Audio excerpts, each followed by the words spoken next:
제가 26살 때 합기도 관장을 했는데, 그때 이제 총본부에서 30세 미만은 관장 안 된다.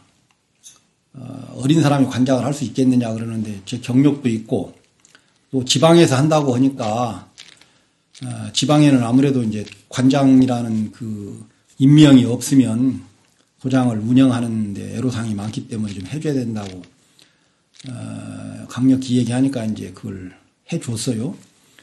그렇게 이제 도장을 운영하면서 제가 토요일, 일요일, 토요일도 보통 하는데 토요일은 안 했으면 좋겠다. 그때 이제 월요일부터 금요일까지만 하고 토요일 날은 외래 강사, 그러니까 학교에서 에어로빅 선생이라든가 이런 분들을 모셔가지고 좀 애들한테 맨 두드러 패고 방어하고 이런 것보다는 그런 걸 좀 했으면 좋겠다고 해서 그것 하고, 그 다음에 이제 제가 이렇게 도장을 경영하면서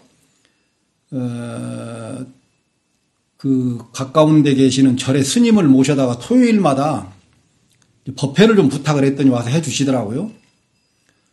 그러면서 이제 자연히 쪽파일 때 등 만들러 다니고 아이들 데리고 또 수련대회 이런 데를 다니다 보니까 자연스럽게 선운사에 있는 우리 이제 사형들이라고 하는 그런 스님들을 거의 다 알게 됐죠. 이제 그때 이제 저희 은사 스님이 선운사에 주지로 계셨으니까.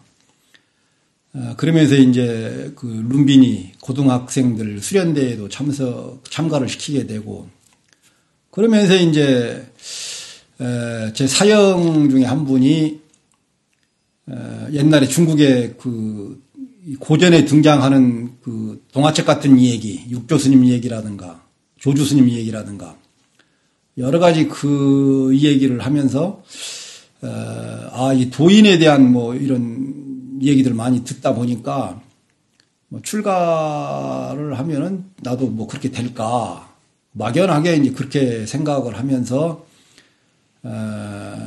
이제 출가를 점점 이렇게 이제 하게 되는 그런 단계에 이르는 거죠. 그러다가 이제 우리 그 스님이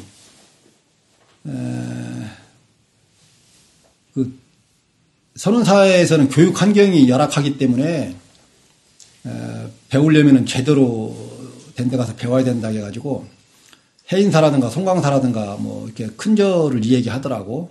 근데 거기에 이제 장단점이 있으니까 선택을 하라고 해서 제가 해인사를 선택을 했죠. 그래서 해인사에서 이제 행자 생활을 한 1년 정도 이렇게 하고, 우리 때는 이제 그 본사 수계로 또 바뀌어가지고, 선운사에 와가지고, 수계를 그때 이제 86년도에 출가했으니까 87년도 2월, 3월 달에 선운사에서 수계를 해서 은사스님한테 도정이라는 법명을 받았는데, 이제 지금은 이제 개명을 해가지고, 행운이라고, 이름을 이제 바꿨어요. 근데 뭐, 왜 지금 그 행운이라고 하냐, 옛날에 있는 이름을 안 쓰고, 그래서 내가 웃기는 얘기로 전국에 있는 도정을 다 관장하다 보니까 너무 힘들어가지고 좀 바꿔야 되겠고, 그 다음에 이제 농협의 그 도정공장을, 전국의 도정공장을 내가 다 이게 간섭을 해야 될 그런 형편이다. 그래서 너무 힘들어서 안 된다고 해서 이제 행운으로 바꿨어요. 이것은 뭐 제가 대만에 있을 때 그 사범대학교에 있으면서 전각 이런 거 배우고 그럴 때 호로 내가 그 받은 이 호지요, 법호, 호. 그래서 그걸 이제 법명으로 좀 쓰고, 도정이라고 해서 맨날 뭐 이렇게 이 시위라든가 여러 가지 기자회견 뭐 이런 것만 나오니까 이제 너무 좀 그렇고, 그래서 이름을 나도 좀 세탁을 하려고 행운으로 바꿨어요. 지금은 이제 행운으로 불리는 그런 이제 시작에 이르렀죠. 그러다가 이제 출가를 해서 여기저기 이제 강원이라든가 뭐 이런데 교육 도량을 알아보던 그때 처음에는 이제 법주사를 권유해서 이제 법주사를 갔다가 1학년 때 다시 이제 백양사로 이제 와서 백양사에서 졸업을 하고 송강사의 이제 유런에 갔는데 그때 이제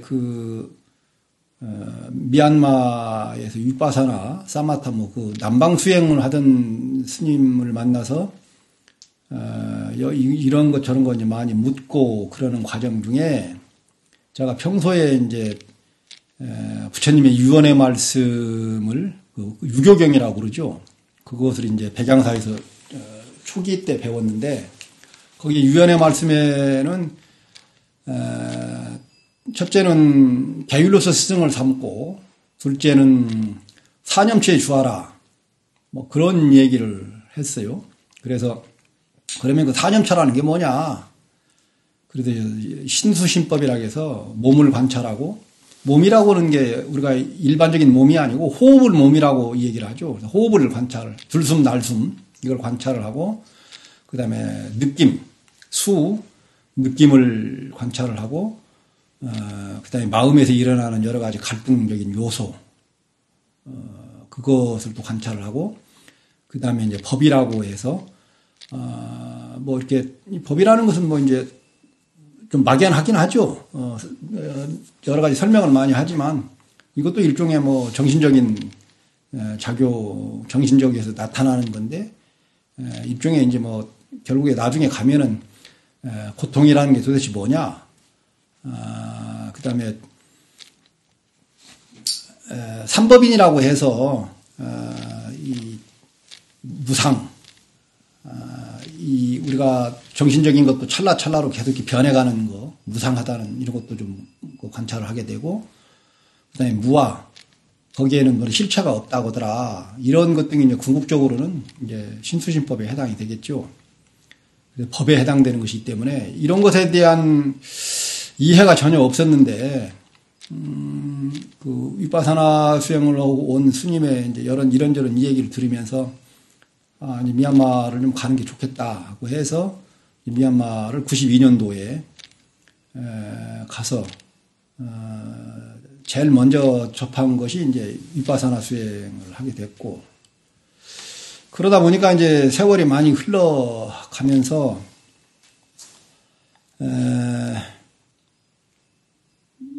미얀마 전체적인 불교를 좀 알고 싶은 것도 좀 있더라고요. 그래서 주변에서는 빨리어를 자꾸 공부하라고 그러는데 빨리어는 나이가 먹고 그 해서 될 것 같지가 않아. 그래서 나는 앉아서 하고 뭐 나는 이 수행에만 관심이 있지 이 학문적인 그런 열의도 없는 것 같고 또 아직 자질도 부족한 것 같고 그래서 나는 나 자신을 안다고 그래서 내가 소크라테스라고 그래. 소크라테스. 너 자신을 아는데 나는 알아가지고 안 해. 그래서 그걸 이제 안 한 거죠. 그러면도 끝에도 계속 이렇게 권유를 많이 했어요. 빨리요. 아비담마 뭐 이런 거 하라고 그러는데 나는 그런 자질이 안 되니까 지금 그 나이 먹고 영어 배울라 그 빨리어 배울라 이게 좀 안 될 것 같아. 그래서 안 한다고 지금까지도 안 하고 있는데 그러면서 이제 미얀마에 또 말을 좀 배우기 위해서 미얀마 승가의 교육 수준은 어느 정도나 될까? 뭐 이렇게 해서 미얀마의 국립 승가대라고 하는 양곤에 있는 사사나 따까또 그러니까 우리말로 따지면 뭐 정부에서 운영하는 국립 승가대학교에 이제 어떻게 해서 이제 입학을 했어요. 거기는 뭐 좀 더 영어로 강의를 하고 그 선생 교수라고 하는 분들이 이제 뭐 치과 의사들이 주로 많이 해서 미얀마 사람들은 미얀마의 스님들 교수들이 이렇게 지도를 하고 외국인들은 영어로 하기 때문에 치과 의사들이 맡아서 하는데 이제 캄보디아, 라오스, 그다음에 뭐 스리랑카, 이제 가끔씩 일본 사람이나 또는 한국 사람들 내지는 뭐 베트남 이런 데에서 이제 동남아시아 국가에서 그 정부에서 정부로 연결해가지고 추천하고 해서 와서 이제 불교 교류 차원에서 아마 그걸 받아들이는 것 같더라고요. 그래서 이제 1학년, 2학년 2년 과정이 있고 또 4년 과정이 있는데 졸업장은 주지 않고 수료증만 주는 그런 거죠. 그래서 저는 한 1년 정도 다녀봤는데 캐리큘럼 자체가 5개부터 시작을 해요. 5개. 그리고 그 끝나고 나면은 뭐 대념처경이라든가 영어로 좀 강의도 좀 하고 시험 볼 때는 이제 다 외워서 쓰는 거죠. 1년 하다 보니까 이것 가지고 이렇게 안 되겠다 해서 그만뒀죠. 그러다가 이제 나중에 일반 그 강원, 이 정규 코스가 아닌 우리나라로 따지면 서당식 교육같이 전통 교육을 하는 데는 어떨까 해서 또, 거기를 이제 입학은 하지 않고 그 절에 가서 이제 미얀마 말도 좀 배우고 자유스럽게 좀 살고도 싶어서 거기 가서 이렇게 살았는데, 역시 거기도, 교육 수준이 너무 낮은 거요. 왜냐하면 거기는 11살, 12살짜리부터 시작해가지고 주로 이렇게 어린 아이들이 주로 많이 있다 보니까 또 탁발에 의존해서 살고 이러다 보니까 교육 체계가 그렇게 뭐 썩 좋은 것 같지는 않고 또 사회 교육이 아니고 절에 사는 교육이기 때문에 캐리큘럼 자체가 전부 불교 경전이나 이런 걸 다 외우는 식으로 가고 그 중에 하나 역사가 하나 들어가 있죠. 그리고는 뭐 기초 과학이라든가 또는 뭐 수학이라든가 뭐 도덕이라든가 이런 것도 그렇게 과목으로 짜져서 있는 것은 아니더라고요. 그래도 굉장히 그 열악한 그 환경에서 공부를 이렇게 하고 남들은 미얀마에서 뭐 미얀마 불교가 굉장히 대단하고 뭐 최고라고 이 얘기를 하지만 속속들이 이렇게 들어가 있다 보면 거기도 그 역시 군사 독재 정권 하에서 교육이 이루어지기 때문에 굉장히 환경이 열악하고 교육 그 수준이 많이 좀 떨어지는 측면이 좀 있죠. 그러다가 이제 윗바사나 수행을 쭉 이렇게 해보니까 역시 수행은 뭐 본인이 노력에 의해서 이렇게 해지는 것이기 때문에 훌륭한 스승만 있다면 얼마든지 성취할 수 있는 가능성이 있는 곳이 바로 미얀마다. 그래서 많은 사람들이 단기 출가 내지는 와서 수행을 경험하고 가는. 그래서 수행을 경험하고 가기 때문에 불교에 대한 이해가 조금 더 남다르고. 그래서 이 미얀마가 불교 국가이라고 하는 그런 것 등이 상당히 좀 깊이가 있는 것 같다. 그런 좀 생각이 많이 들고. 그래서 저는 뭐 원래 제가 이 수행 전문가인데, 어떻게 하다 보니까 뭐 이렇게 종단 개혁하고 하자고 해서 그 이미지가 싸움꾼처럼 이렇게 좀 퇴색돼 버렸어요. 이것이 좀 아쉽기도 좀 하고. 그때 상황이 총무원장 직선제 이제 이게 시발점이 됐는데 종도들의 82%가 총무원장 직선제에 찬성을 했어요. 그러면서 허정 스님이 제일 먼저 이 직선제 운동을 하게 되면서 저도 합류해서 직선제를 하자. 직선제를 하면 좋은 점이 도대체 뭘까? 이런 것에 대한 고민들을 많이 하면서 전두환 정권에 있었던 통일주의 국민회의, 나눠먹기 같이 이렇게 체육관 선거를 통해서 대통령을 뽑으니까 이것은 내각제도 아니고, 직선제도 아니고, 좀 여러 가지 부작용이 많이 있던 거죠. 그래서 통일주의 국민회의 대의원을 선출해가지고 대의원을 협박 공갈을 해서 한 군데 모여놓고 하면 거의 그냥 지금 중국의 시진핑이 하는 공산당처럼 이렇게 찬성하는 사람 손들어 그러면 옆에 사람 볼 수 없이 그냥 이렇게 다 드려야 되는 거 아니에요? 이렇게 하다 보니까 이제 그런 폐단이 있어서 직선제를 하자고 해서 정부는 직선제로 돌아서서 지금도 이제 직선제를 하지만 아직도 저희는 간선제로 하다 보니까 선거인단 321명이 누구누구에 의해 몇몇에 의해서 좌지우지 돼서 민의가 반영되지 않는 총무원장이 선출이 되다 보니까 종단은 계속 당나라 불교로 회귀해서 이렇게 발전하지 못하고 그런 것 등이 굉장히 안타까워서 여론조사 결과 82%가 찬성하기 때문에 이거 좀 한번 하자. 다들 애종심을 가지고 그렇게 했는데 결국에 기득권 세력에 어떻게 해볼 도리가 없어서 지금까지도 이렇게 직선제가 되지 않고 있는 상황이죠. 그러면서 이제 직선제 운동을 하자고 하면서 종단의 잘못된 것이나 이런 것에 대해서 계속 이 얘기들을 많이 하고 기자회견도 하고 또 언론에 뭐 이런저런 얘기를 하다 보니까 징계도 한 두어 차례 받게 된 것이고 그래서 그거 징계 또 무효 소송을 하면서 많은 시간과 에너지가 소모되면서 결국에는 소송에서 이겨서 이제 남산사 주지도 이렇게 하게 됐는데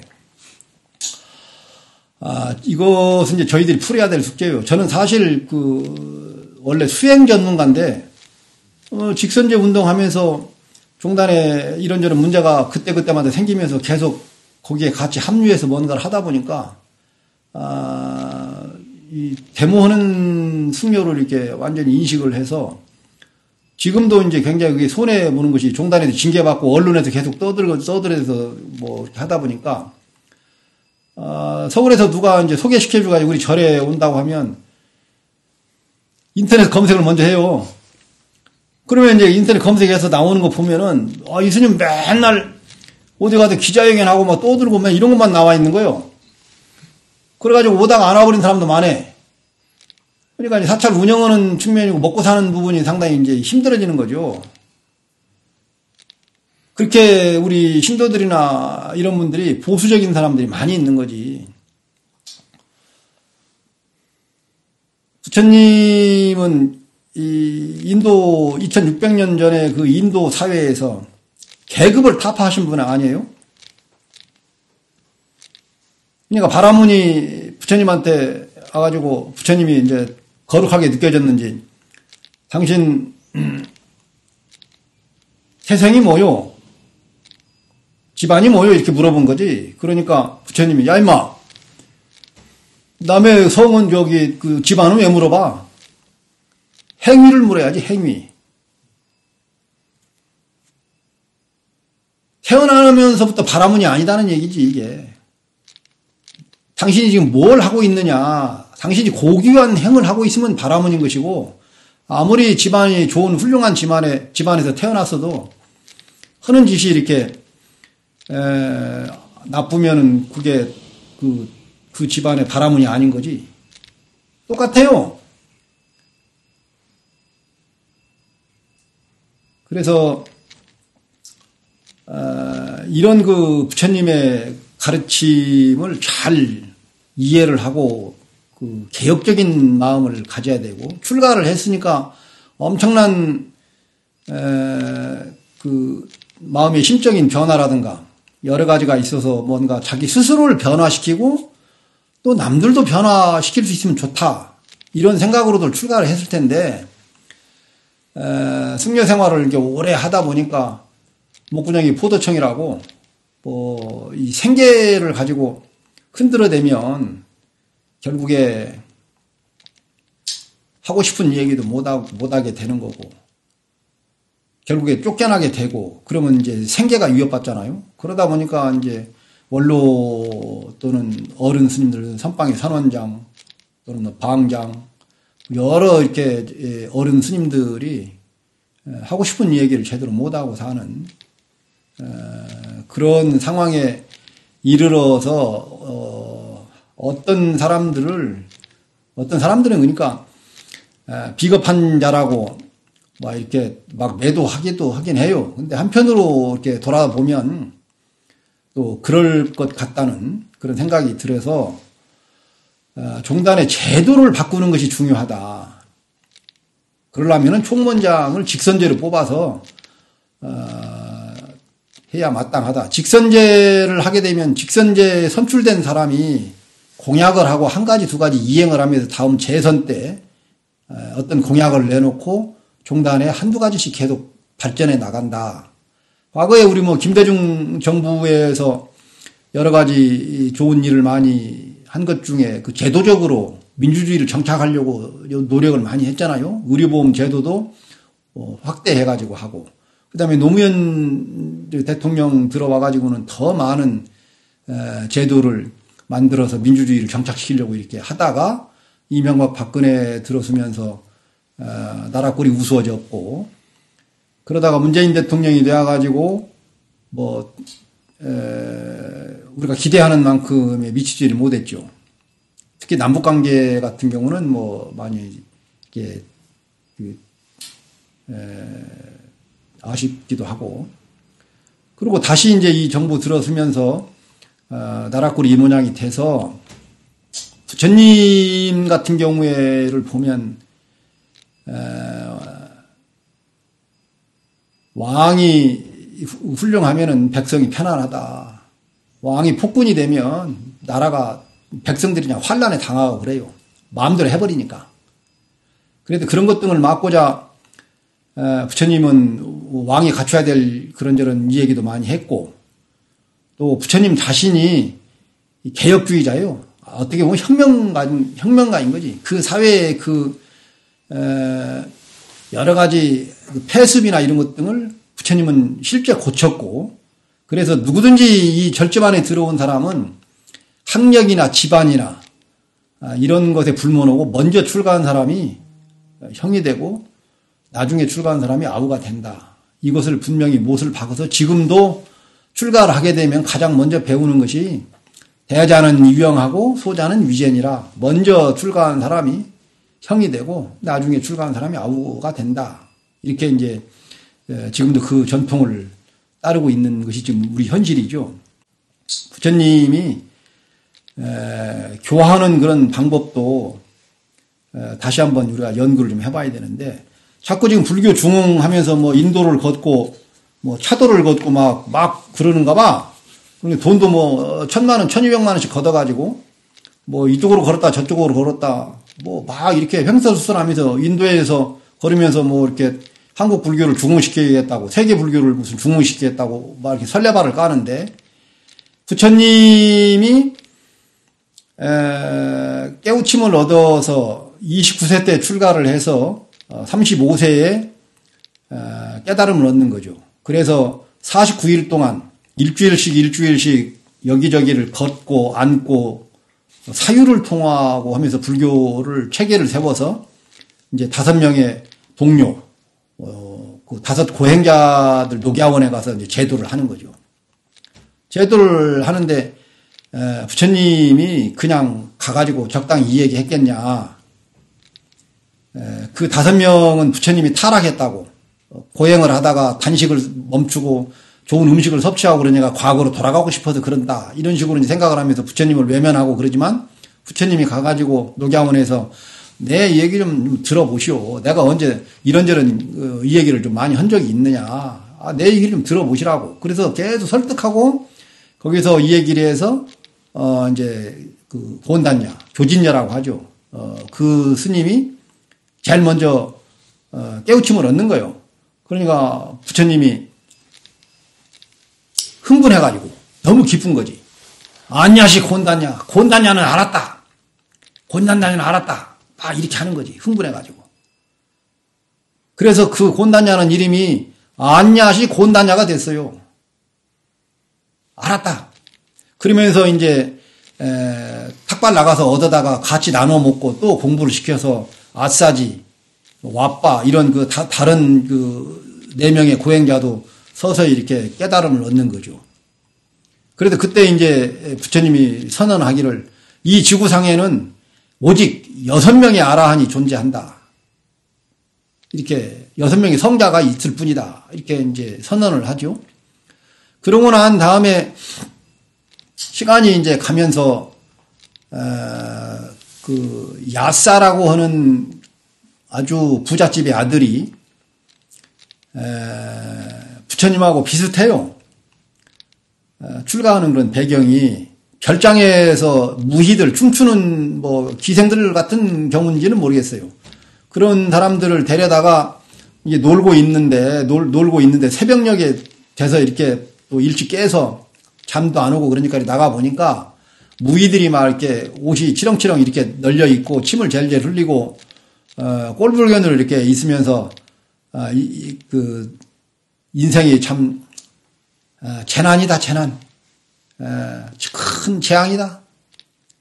큰 고뇌다. 이 재앙이다.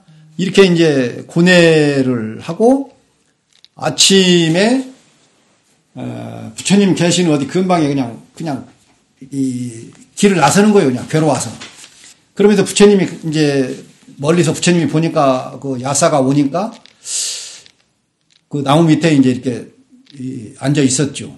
앉아 있었는데 그 근방에 이제 와가지고도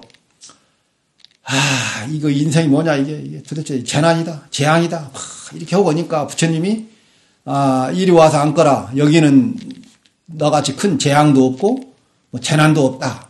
그러면서 이제 그 야사에게, 인생을 어떻게 살면 좋은지, 어떤 것이 행복인지, 뭐 그런 얘기들을 이제 해서 야사가, 큰 감동을 받고 어떤 깨우침이 좀 있었던 거죠. 그러다가 이제 야사가 이제 집에 간 다음에 아버지가 야사 어머니가 이제 그 보니까 별장에 와 보니까 없거든. 그러니까 이제 그 야사 아버지한테 이 얘기하니까 아버지가 이제 다시 야사를 찾으러 가요. 찾으러 가는데 황금 신발이 있으니까 그 야사가 벗어놓고 간 신발이 있으니까 그걸 따라서 가다가도 부처님을 만난 거지. 그 부처님이 또 야사에게 가르침을 줬던 내용을 똑같이 또 이렇게 이 얘기해요. 그러면서 야사가 집에 가더라도 옛날처럼 그렇게 활락적인 생활이나 호화스러운 생활이나 이런 걸 하지 않을 것이다. 그렇게 이 얘기를 하고 아마 출가할 확률이 많다고 이 얘기를 했겠죠. 그런데 암묵적으로 이제 그 아버지도 큰 깨달음을 얻었기 때문에 암묵적으로 그냥 이렇게 인정을 해요. 그리고 다시 이제 내려가가지고 부인이랑 와가지고 이제 부처님의 최초로 남자 신도가 된 거지, 그 야사 아버지가.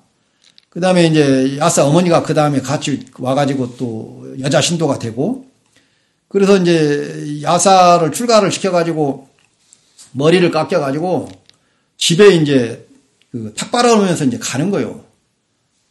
그래서 이제 그 가족이 이제 부처님께 귀의하게 되고, 이 소식을 들은 야사의 4명의 친구 또는 50여 명의 친구가 야사가 누구를 만나서 저렇게 출가를 했다는 것은 그 스승이 이 굉장한 사람 같다. 우리도 한번 가보자고 해서 가서 만나서 이 얘기를 하면서 이제 전부 다 출가를 하죠. 그래서 61명이 그때 이제 승단의 구성원이 돼요. 그러면서 부처님이 여기서 이제 전도선언을 하는 거예요. 전도선언. 너희들은 이제 가서 이 가르침을 전하라. 사람들에게 가르쳐라. 그러면서 이 얘기하기를 처음도 좋고 중간도 좋고 끝도 좋고 논리적으로 문법에 맞게 잘 이 가르침을 전해라. 사람들이 이해하기 쉽게. 그러니까 논리적으로 일단 이 얘기를 해야 되겠고, 좋은 문법을 쓰고 좋은 말을 쓰고 부드럽게 이렇게 해서 사람들을 잘 교화하거라 하면서 둘이 가지 말고 혼자 가거라. 그래서 수타니파타니에서 무소불처럼 비구는 혼자 가라고 그런 내용으로 해서 지금 교화가 시작되는 거죠. 여기서 이 중요한 것은 불교 중흥이라고 하는 것은 부처님이 얘기했듯이 가르침에 대한 것을 논리적으로 사람들에게 설득해야 된다. 잘 설명을 해야 된다. 근데 나는 출가해가지고 이런 것을 배워본 적이 없는 거예요. 대한민국 지금 현재 불교계에서 동국대나 이런 데를 가지 않는 그 외에 아니면 또 중앙승가대라든가 이런 데를 간다고 하더라도 아마 이 불교를 어떻게 가르칠 것인가에 대한 교육 체계가 없는 거죠. 나는 그런 걸 배워본 적이 없으니까. 나는 내 스스로, 어떻게든지 터득해서 좀 연구해서 좀 지금 하고 있는 게 지금 이 모양이라. 그러면 이제 다른 스님들 같은 경우에 처음부터 아무것도 배우지도 않고 한 상태에서 선방에만 가가지고 있는 스님들은 과연 그러면 이 법문하라고 하면 어떻게 할 것이냐. 막막하죠. 그래서 법문에 대한 트라우마 같은 것이 좀 있는 거지. 법문에 대한 트라우마. 그러다 보니까 평생 선방에 다녀도 어디 가서 법문을 하라고 해서 제대로 법문을 한 스님들이 그렇게 흔치 않아요. 어릴 때부터 교과 과목에 이걸 넣어서 가르쳐 줘야 되는데 우리는 부처님이 이렇게 당부하고 이렇게 불교 중흥을 위해서는 이렇게 가서 설법하라고 자세한 내용도 이렇게 전해줬지만 우리는 그걸 간과하고 아직도 하고 있지 않는 거죠. 그래서 불교가 탄생되는 과정이 이렇게 해서 탄생이 돼요.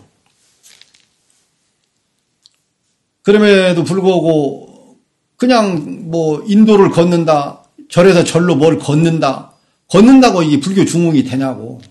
돈 몇 억을 들고 수억을 들여가지고 이런 프로그램을 만들어서 일반 스님들의 연수교육 다 무료로 시키면서 불교를 어떻게 하면 잘 가르칠 것인가 이런 체계도 세워주고 뭔가 해줘야 우리 스님들이 불교를 잘 가르칠 거 아닙니까? 내가 어릴 때 광주에 충장로에 이렇게 자주 가보면 그 신학대학교 학생들이 충장로에서 와가지고 무슨 얘기를 하는지 모르지만 되는 얘기 안 되는 얘기를 혼자 그 길에 서가지고 계속 이 얘기를 하는 거예요. 그리고 내가 한 번은 도대체 무슨 얘기를 하는가 해서 옆에 한번 서서 한번 들어봤다니까. 근데 내가 들어도 말이 안 되는 얘기요. 학생이기 때문에. 근데 모니터링을 옆에서 누군가가 해요. 끊임없이 이 얘기를 하긴 해야 돼. 무슨 얘기를 하든지. 그래서 그런 훈련을 하게 되는 거예요. 근데 우리는 어떻게 법문을 해야 되고 이런 것이 전혀 과목이 없는 거죠. 그래서 저희들은 한국 불교가 실패하는 그런 그 원인 중에 하나도 반드시 이게 지금 교육에 이런 문제점들이 있다. 교육 자체도 논리적으로 하지를 잘 못하고 하늘천 따지 이렇게 하듯이 옛날 서당 교육을 배웠으니까 거기서 한 발짝 더 나가서 그 요약을 어떻게 할 것인지 어떤 게 진실이고 어떤 게 약간 허구성이 있는지 이런 것도 좀 논의 좀 해가면서 잘 가르쳐야 되는데 그냥 해석하고 끝나버리는 사유를 할 수가 없는 거죠. 사유. 그래도 이 불교 중흥이 되려면 부처님이 이렇게 하셨듯이 뭔가 조목조목 논리적으로 잘 가르치는 또 잘 배우고 이런 것 등이 먼저 이렇게 선행이 되어야 되고 그 다음에 두 번째는 뭐 기도로 일관되어 있잖아요. 기도. 사실 이 기도라는 말을 쓰면 안 되는 것이죠. 누구한테 빌어요? 어느 대상자가 있잖아요. 빈다는 얘기는. 절대 신에게 빈다는 것이 지금 이 좌전에 나와 있는 그 기도의 의미가 그런데 빌기자에다가 빌도자. 절대 신에게 뭔가를 빈대. 근데 우리 불교는 비는 게 아니거든. 근데 어느 시점인가 가가지고부터는 계속 그냥 기도로 일관을 해요. 그런데 입시 기도, 사시 기도, 지금은 그렇게도 말을 바꿔버렸다 또. 사시에는 부처님께 공양하는 그런 의식이거든. 옛날에 뭐 제가 어려서 이렇게 보면은 칠성불공이라고 했어요. 불공이라고 그래, 불공. 부처님께 삼보에게 공양하는 그런 공덕으로 우리 아들이 좋은 마음이 편안하고 뭐 시험에도 합격을 하고 뭐 우리 어머니가 돌아가셨는데 좋은 세상에 갔으면 좋겠다. 그러면서 그런 부처님 삼보에 공양하는 공덕으로 모든 것이 좋아지면 좋겠다고 해서 불공이라고 했는데, 그래서 저희들은 그것을 바라밀이라고 또 하기도 해요. 묵바라밀. 남한테 자꾸 베푼다는 거지. 이게 다 공이라고 해, 공. 불공. 그런데 어느 시점에 가가지고 기도로 갑자기 둔갑해서 우리가 지금 신불교로 전락을 해버렸어요. 신불교. 구불교가 아니고 지금 신불교야. 그러면서 지금 불교가 이런 이 지경이 지금 되고 있는데도 지금 걷는다고 하고 뭘 해서 불교 중흥을 일으키겠다고 그러는데 이건 너무 허구성에 지나지 않는 거죠. 그래서 이 부처님의 가르침을 정말로 진실하게 이렇게 옳고 그름이 뭐고 또는 진짜가 가짜가 뭔지 이런 것에 대한 불교냐 아니냐 이걸 좀 잘 구분해야 되는 거죠. 지금 우리 대승불교라고 해서 부처님 시대와 너무 많이 떨어졌기 때문에 온갖 사상과 잡것들이 많이 불교에 붙어 있어요. 그러다 보니까 저희들이 바른 불교를 습득하는 것은 정말 어렵다. 부처님이 성도를 하고 가장 먼저 이야기한 것이 이제 팔정도에 대한 이야기를 한 거 아니에요? 중도의 길을 가라. 중도. 중도란 뭐냐? 팔정도를 중도라고 그랬죠. 그런데도 불구하고 우리 국민정서라든가 스님들이 잘못 이 얘기를 해가지고 중도 그러면 가운데만 이 얘기를 하는 거예요. 흰색도 아니고 검정색도 아닌 남자도 아니고 여자도 아닌 그 중간 회색지대를 중도인 것처럼 포장해서 지금 중도 얘기해요. 그래서 중도 뭐 좌파다, 중도 보수다 이런 것 등이 뭐 저 어릴 때 중학교 때 뭐 미국이나 유럽의 그 정치계에서 뭐 언론에서 많이 얘기했는데 나는 그때 그 얘기가 무슨 얘기인지 잘 몰랐어요. 중도 좌파, 중도 보수 뭐 여러 가지 중도를 넣어가지고 이 얘기 하더라고. 근데 나중에 내가 출가해서 보니까 중도 그러더라고. 그러면 흰색도 아니고 검은색도 아니냐 그런 거거든. 그게 말이 안 맞는 거죠. 부처님이 얘기한 중도는 양쪽 가변이 아닌 가운데를 얘기했는데 잘못 해석을 해가지고 흰색도 아니고 검정색도 아니고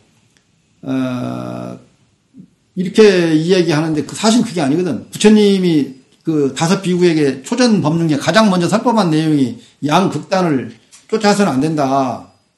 양극단이라는 게 뭐냐?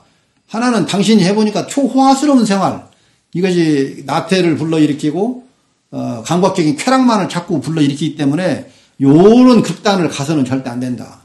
또 당신이 엄청난 고행을 해봤잖아요. 그 고행이 몸을 학대하는 것에 지나지 않지 이것이 해탈에 이르게 하지 않는다. 그래서 양쪽을 여인 중도, 그게 뭐냐? 팔정도를 이야기한 거거든. 그런데도 지금 많은 불교인들이나 정치권이나 일반 국민들은 중도 그러면 부처님이 이야기한 이 중도를 가운데 회색 분자처럼 포장을 해가지고 나는 중도파야? 그래서 저기 민주당도 아니고 뭐 저 국진당도 아니고 그냥 가만히 입 다물고 있는 거야. 이렇게들 오해를 하는 것이죠. 불교에서 이야기하는 중도라는 것은 이 호화스러운 생활이나 몸을 학대하는 고행이나 단식 여러 가지 이런 것 등이 인생에 도움이 별로 안 된다. 그래서 팔정도라는 것을 부처님이 얘기해서 이 팔정도의 제일 먼저는 뭐냐? 바른 견해를 가져야 된다. 불교에 대한 바른 견해. 그런데 지금 한국 불교에서 바른 견해를 내 아는 스님은 그렇게 얘기하더라고. 한국 불교 사회에서 바른 불교를 바른 견해를 갖는다는 것은 수십 년이 걸려도 안 된다. 자기도 40년이 다 되어서 바른 이 견해라는 게 뭔지를 조금 알게 된 거죠. 그러면서 얘기한 거예요. 왜? 뭐 유교도 여기 안에 들어가 있는 것이고 도교도 들어가 있고 그다음에 대승불교에 뭐 이상한 신적인 것도 있고 이렇게 많이 깔려 있기 때문에 여기서 불교냐 아니냐를 옥석을 가리는 것은 굉장히 어렵다. 40년 중노를 한 스님이 바른 불교에 대한 바른 견해를 갖는 것은 정말 어렵다. 수십 년이 걸려도 안 된다. 고 이렇게 얘기를 해요. 얼마나 힘들겠어요, 그러니까. 아주 쉬운 건데도 불구하고 내가 옛날에 배웠던 것을 다 가지고 그것이 맞다고 생각하니까 뭐 내가 새로 이건 잘못된 거야 이렇게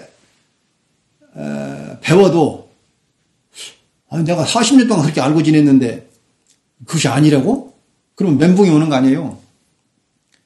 그 중에 하나가 뭐냐? 관음신앙이에요.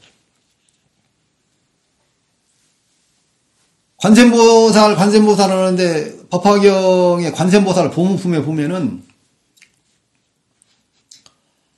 내가 그냥 어디 태평양에 어선을 타고 가다 난파되어서 한 20명이 빠졌는데 거기서 누군가가 하나가 관세음보살을 계속 부르면 관세음보살이 손을 쭉 내밀어서 싹 구제해 준다는 거야. 다른 거 할 거 아무것도 없대. 관세음보살만 계속 부르면 된다는 거야. 이게 도대체 말이 되냐고. 이게 그때 당시 그 힌두 신적인 개념이 들어와가지고 이 불교가 돼버린 거지.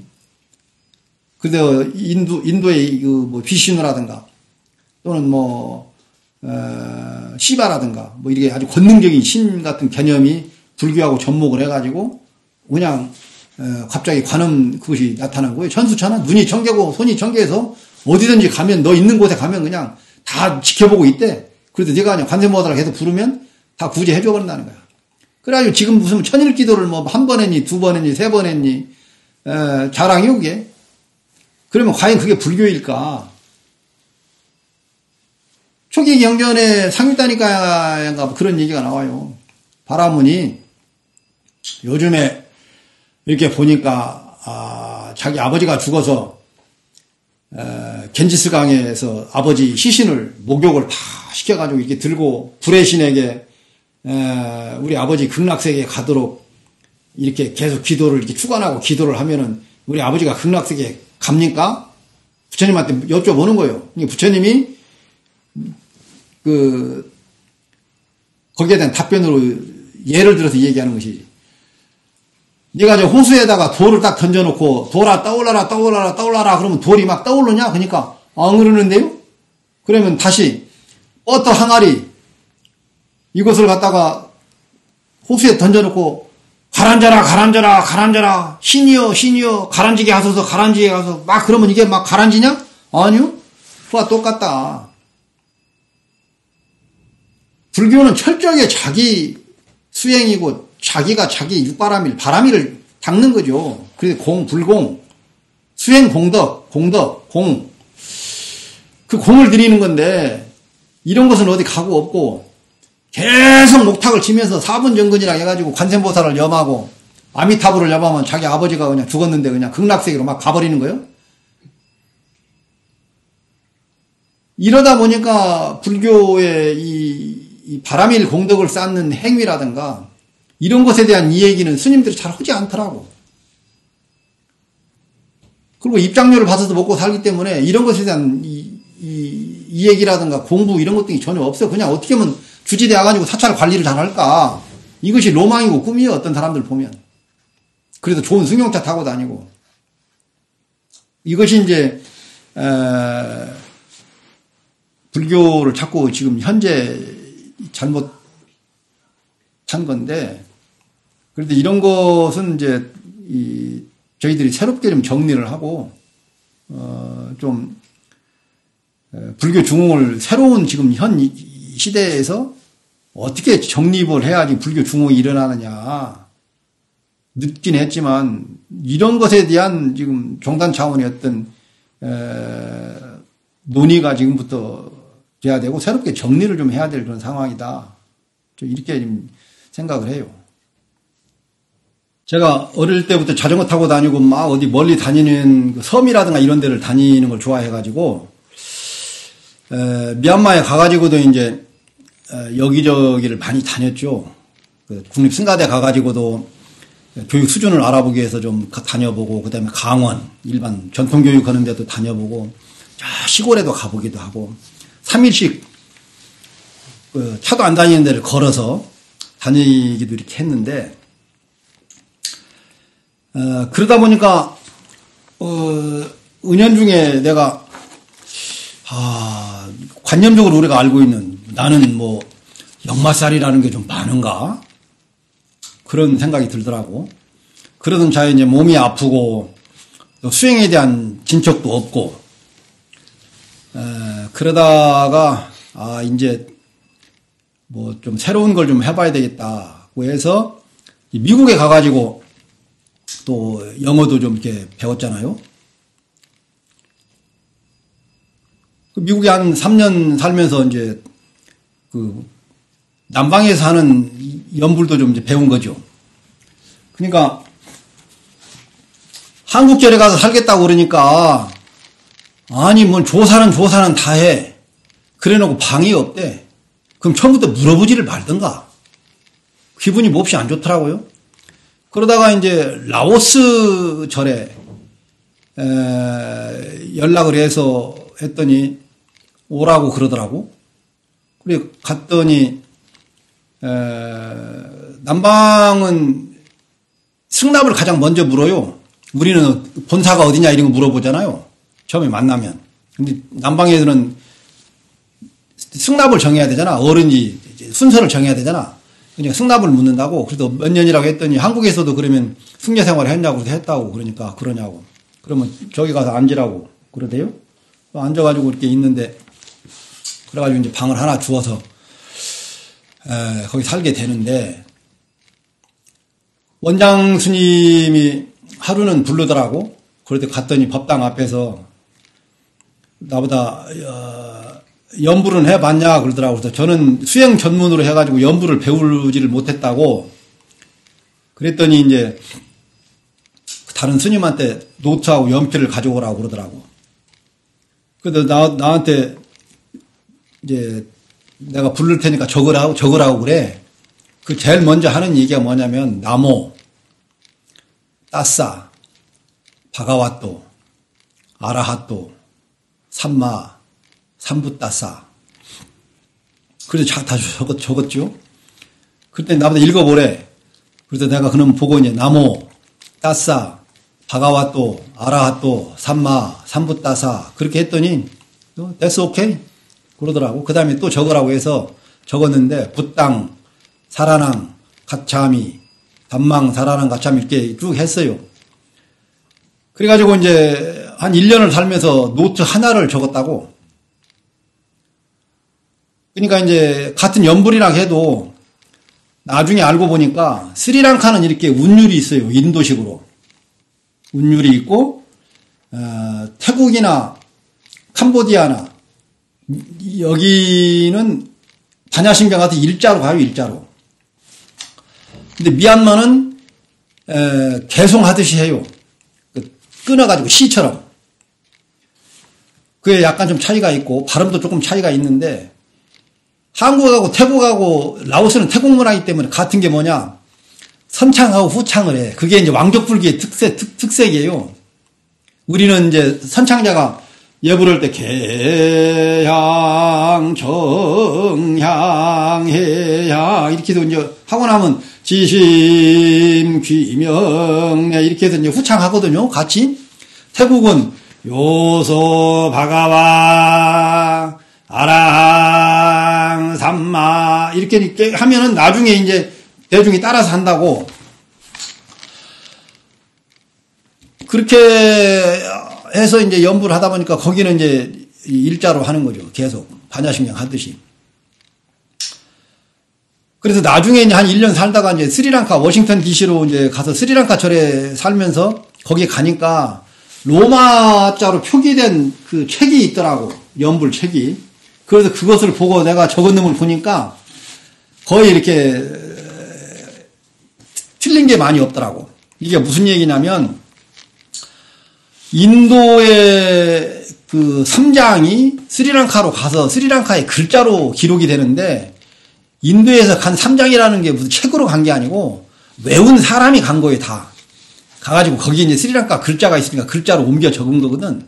그래서 스리랑카의 삼장이 이렇게 만들어지는 거고 또 미얀마는 미얀마 글씨로 삼장을 만드는 거고 태국은 태국으로 또 삼장 자기 나라 글자로 만드는 거죠. 그래서 불교의 전례라고 하는 것은 외워서 전승돼서 다른 나라에 가서 그 나라 글자로 이렇게 삼장이 만들어지는 거죠. 그래서 마지막에는 서로 다른 나라들끼리 혹시 발음이 잘못된 것이 있는가를 교정하기도 하고 해서 미얀마 같은 경우에는 7차 결집인가 이것도 해요. 그래서 서로 나라에서 이 발음이 잘못 표기가 됐는지 이런 것도 좀 점검 좀 해보고. 그래서 내가 이제 스리랑카절에 살면서 이제 스리랑카식 연부를 이제 뭐 좀 거기가 한국식하고 좀 운율이 좀 있어서 이제 그쪽에 조금 이렇게 해봤는데, 그래서 어느 날 이제 스리랑카 절에 사는데 거기 내가 모시고 있던 그 스님은 연부를 이렇게 썩 잘하는 스님이 아니더라고. 스리랑카에 어떤 노스님이 오셨는데 연부를 참 잘하시더라고. 그때 이제 한 게 합장하고 탁 이렇게 하는데 부땅 사라낭 가차미 이렇게 하면 스리랑카는 일반인은 그렇게 못해요. 그냥 부땅 사라낭 가차미 이렇게 한다고. 그러면 또 그 스님이 담망 사라낭 가차미 이렇게 하면 이제 일반 제가 신다들은 담망 사라낭 가차미 이렇게 하거든. 그래가지고 이제 그 스님이 가셨어. 가시고 난 다음에 내가 엄청 감동을 받아가지고 그 내가 모시고 있던 그 스님한테 아이고 어제 오셨던 그 노스님 연부를 참 잘하신다고 그러면서 내가 흉내를 내서 부땅 사라낭 가참이 이렇게 했더니 그 노스님이 얘 봐라 하면서 핀잔을 좀 하시더라고.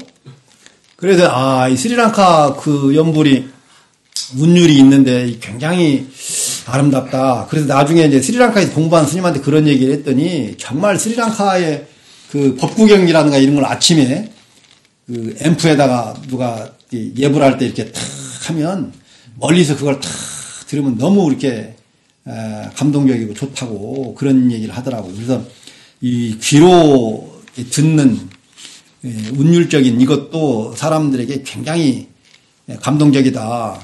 해서 그 연불공덕이라는 게 있는 거예요. 그래서 옛날부터 유교에서도 그 경전을 소리내서 읽잖아요. 그렇듯이 우리 불교에서도 그 소리내서 연불로 막 이렇게 아름다운 그 운율과 목소리로 사람들에게 이 얘기를 하게 되면 사람들이 그 유난히 그게 매료되고 감동적이고 그런 거거든. 그래서 그렇게 했을 때 그 잘 외워지기도 하고 그래서 경전을 이렇게 읽고 독송하고 이러는 것이 굉장히 큰 공덕이다. 나한테도 공덕이지만 옆에 있는 사람도 그 한 구절이라도 그걸 듣고 뭔가 의미를 되새기고 생각을 바꾸게 되고 그래서 그 독경 연부를 하는 그런 공덕이 굉장히 크다고. 그렇게 해서 이제 여기저기 다니면서 뭐 스리랑카식 연불도 좀 이렇게 해보고 그러다가 아까도 얘기했지만 나는 뭔가 좀 역마살에 있는 것 같다. 그래서 한국에 이제 귀국을 해가지고 이렇게 보니까 그래도 제주도에 와서 한 1년 정도 살았는데 여기가 물도 좋고 또는 온 동네가 전부 다 그린 녹색지대로 돼 있고 정원같이 돼 있잖아요. 그래서 말년에 좀 여기 살았으면 좋겠다고 했으니 땅을 그때 쌀 때 좀 이렇게 사놨는데 다행히 이제 길이 큰 도로가 나면서 절을 짓게 되면서 절에 육지에 그 요사자가 뜯겨지는 절을 여기다 이제 옮겨다가 이제 절을 짓게 되는 과정인데 이제 선운사에 내가 있을 때 절에는 뭐 대웅전이라든가 이런 전각들이 보물이 많아요. 근데 저 건물이 왜 보물이고 어떤 건물인지 건물에 대한 그 부재 알고 있는 건 우리가 대들보라든가 석가래 몇 가지밖에 없다고. 그래서 참 이 한옥에 살면서도 이 한옥을 잘 모른다는 것이 좀 부끄럽기도 하고 해서 주심한테 장학금을 좀 달라고 그랬어요. 내가 한옥을 좀 가서 공부 좀 해야 되겠어. 그랬더니 주심이 이제 장학금을 좀 줘가지고 청도에 있는 한옥학교에 가가지고 한옥에 대한 이론이라든가 실기 이런 것들을 한 3개월 정도 실제 나무를 치목하면서 이렇게 배웠죠. 배워놓고 보니까 한옥에 대한 우수성이 사실 굉장한데, 우리 절에 있는 모든 승려들이 그런 것을 좀 알아야 되거든. 알아야 되는데 그런 철학적인 요소는 아무것도 모르고 그냥 고라등 같은 기와집에만 살고 있는 거예요.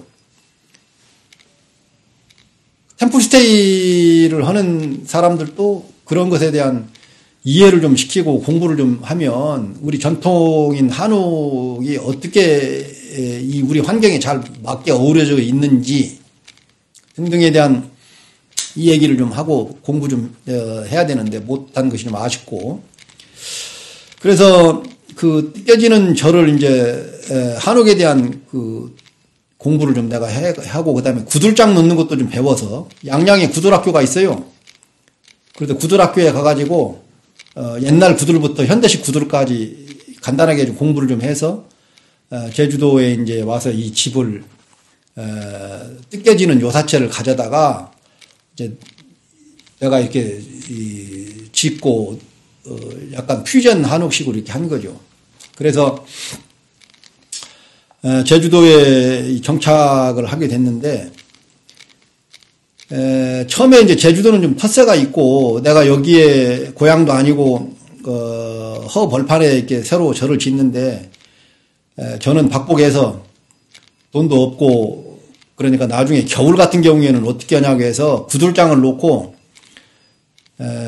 관리비를 제일 적게 좀 들게 해야 되겠다. 왜냐면 관리비가 많이 나오면은 운영하는데 굉장히 어렵고 스트레스잖아요. 그래서 이제 구두를 놓고 이렇게 이 단열이라든가 여러 가지 이 퓨전식으로 이 자그마한 이렇게 이 암자 같은 규모로 이렇게 지었는데, 나중에 보니까 이게 좀 많이 알려지고 하다 보니까 이제 큰 절 같은 느낌이 돼버린 거예요. 그래서 여기다가 이제 터를 닫고, 부처님도 어디 외부에서 이렇게 모셔가라고 해서 내가 모셔다 놓고 모든 시설을 내 손수 이제 이렇게 했는데, 이러다 보니까 뭐 지금도 절 같지 않은 절 같이 이렇게 분위기가 좀 있어요. 그래도 이제 나는 나대로 좀 살고, 그래서 이제 지금은 많이 알려져 가지고 알려지긴 했는데 이게 수지가 안 맞아요. 남들처럼 뭐 막 구라를 쳐야 되는데, 처음에는 나를 모르는 사람들은 와가지고 이제 이 얘기를 좀 이렇게 하다 보면 은근히 이제 사주 얘기예요. 그래서 아니 사주는 원래 아주 저 핫바리들 그런 사람들이 사주를 보고, 나는 오주를 본다고 그래. 오주. 사주 가지고는 안 되고 오주 본다고. 근데 오주가 뭐냐고 그래서, 어머니 뱃속에 들어간 시간 모르지요. 아는 놈이 누가 있냐고. 말 안 되지. 그래서 이제 와가지고 이제 그 양반 그 사람들이 이제 느끼는 거지. 이 오주 저 사주 가지고 안 된다. 우리 스님은 오주 보는구나. 사주도 못 보고. 이게 구라를 쳐야 이게 쉽게 말하면 돈이 되는데, 맨날 이게 뭐 불교에 대한 옳고 그름, 뭐 불교냐 아니냐 여러 가지 이런저런 얘기를 하는데 일반인들한테는 그게 재미가 없어요. 그래서 서울에서 누가 이제 소개해가지고 우리 절에 가라 그러면 인터넷 검색해보고 이거 완전히 좌빨이구만. 그러면 유현진이나 이런 사람은 오리지널 좌빨이지. 왼손잡이들은 전부 다. 이게 도대체 말이 되냐고. 아무리 좀 바르게 살고 뭔가 좀 불교다운 불교 뭐 이런 것 등을 좀 해야 되는데, 지금 현실적으로는 이 지역 사회에서 사람들한테는 자기 사업이 잘 되고 자기 어려움이 극복이 잘 되고 뭐 이런 것에 대한 방점이 찍어져 있기 때문에, 그냥 뭐 부처님한테 와서 뭐 빌면은 뭐 다 잘 되는 것처럼 그렇게 지금 인식이 되고 있어요. 내 아들이 서울대학교, 명재스님 그러시잖아요. 내 아들을 서울대학교 보내달라고 200만 원 내가지고 기도했는데, 그렇게 되면 부처님을 갖다 뇌물 수수죄로 구속해야 된다고. 뇌물 수수라고. 이렇게 하는 건 바람직하지 않다. 내가 스스로 공부를 하고 내 스스로 불공을 하고 내 자녀가 와가지고 부처님 말씀에 한 말씀이라도 듣고 또는 절하는 방법도 좀 배우고 불교라는 것이 이런 것이구나. 그래서 우리 스스로가 몸과 마음, 생각까지도 잘 제어할 수 있는 그런 뭔가 가르침을 좀 배워서 좀 더 인생에 좀 더 좋아지고 행복하고 넉넉하고 뭐 이런 것 등이 좀 살아가면서 깨우치고 배우고 습득하고 그렇게 살려고 그렇게 노력을 해야 되는데 맨날 뭐 장사하는데 뭐 잘 되게만 해달라고만 하고 그러면 그 불교가 아니잖아요. 그래서 남선사를 참관하면서 여러 가지 고민도 많이 했는데 우선 이제 내가 늙음하게 나는 뭐 그냥 예술가처럼 조용하게 혼자 그냥 여생을 좀 보낼 수 있는 장소면 좋겠다고 해서 여기를 선택했는데 여기가 푹 꺼져가지고 뭐 이렇게 자그마하고 이렇게 운둔자가 사는 것처럼 노출이 잘 안 되고 어쨌든 뭐 명당 같은 데죠. 이렇게 푹 들어가가지고 아늑하니 노출이 안 되고 이런 데서 조용하게 좀 살면 좋겠다고 해서 일부러 땅은 좀 돋았는데 집은 낮게 지었어요. 계단 수를 줄이려고. 그렇게 해서 이제 지금은 본의 아니게 많이 이렇게 알려졌는데 그래도 이 먹고 사는 건 좀 그렇고 그래도 이제 제가 뭐 예술 작품이나 뭐 이런 것들을 좀 한다고 이렇게 하면서 이제 전시회도 좀 하고 일단은 뭐 먼저 그 기와에다가 부처님 일대기를 한 108점이라도 작품을 해서 내년도에는 어떤 출판을 좀 하려고 지금도 계속 그 작품을 하고 있어요. 1차적으로 이제 부처님이 이 땅에 오셔서 어떤 메시지를 전했는가 구구절절한 얘기가 아닌 그림과 기와 판화 작품의 간단한 메시지를 한번 담아내보려고 그런 이제 노력을 좀 해요. 그래서 남선사는 뭐 한 400여 평 되는데, 보잘 것은 없지만, 그래도 뭐, 오는 사람들이 뭐, 이렇게 이것저것 이렇게 볼거리가 좀 많이 있다고, 그래서 좀 좋아하기도 좀 하고. 그래서 이제 앞으로, 갤러리 같은 걸 하나 이제 하고 싶은 거죠. 그래서 부처님 일대기 기와, 와판전, 뭐 이런 기획을 좀 이렇게 해보는데, 잘 될는지는 모르겠어요. 어쨌든 뭐, 영진 TV가 맨날 뭐 종단에 관련된 이야기 또는 뭐 여러 가지 그 사회 이슈에 대한 이야기 이런 것보다는 이제는 승려 개개인들의 어떤 독창성이라든가 불교라는 게 도대체 뭐냐? 저 스님은 출가해서 도대체 뭘 어떻게 사냐? 그 삶이 좀 진실되냐? 또 우리에게 던져주는 메시지는 뭐냐? 막 이런저런 뭐, 이야기거리 많은, 그런 이제 프로를 좀 많이 좀 했으면 하는 그런 바람입니다.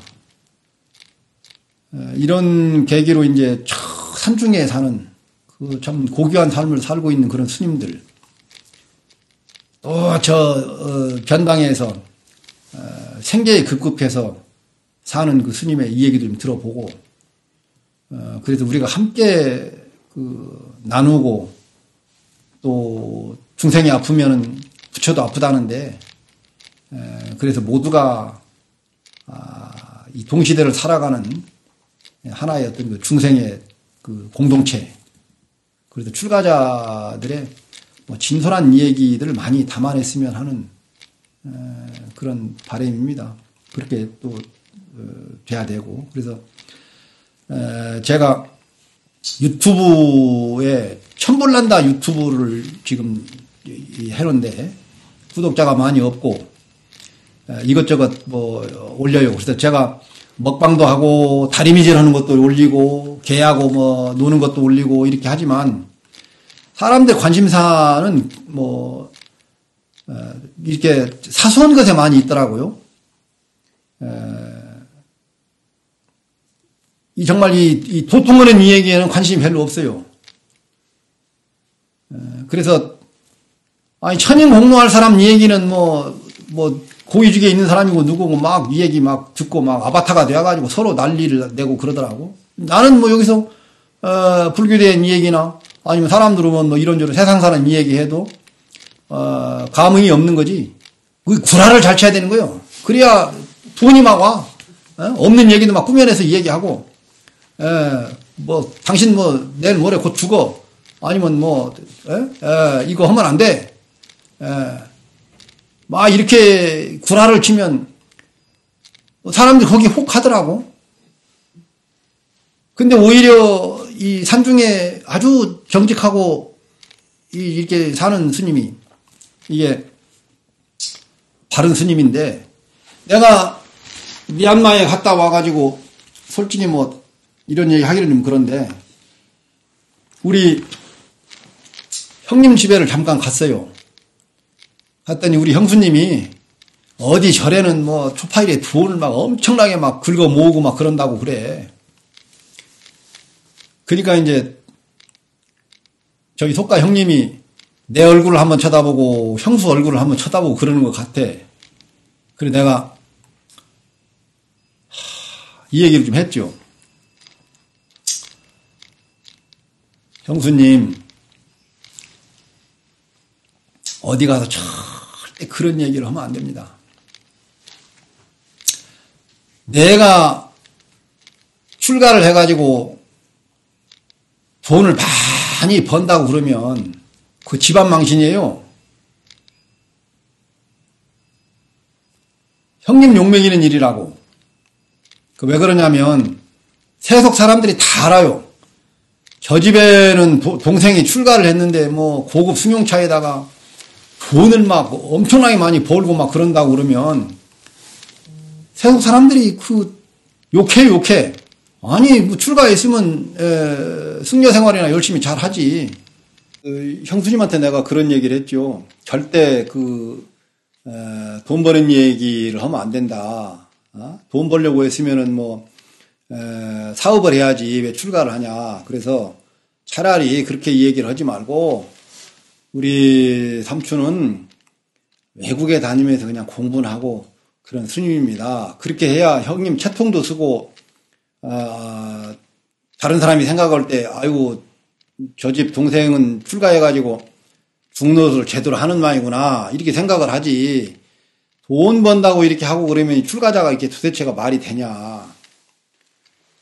그렇게 이 얘기를 했더니 형님이 상당히 만족스러운 표정인 것 같더라고.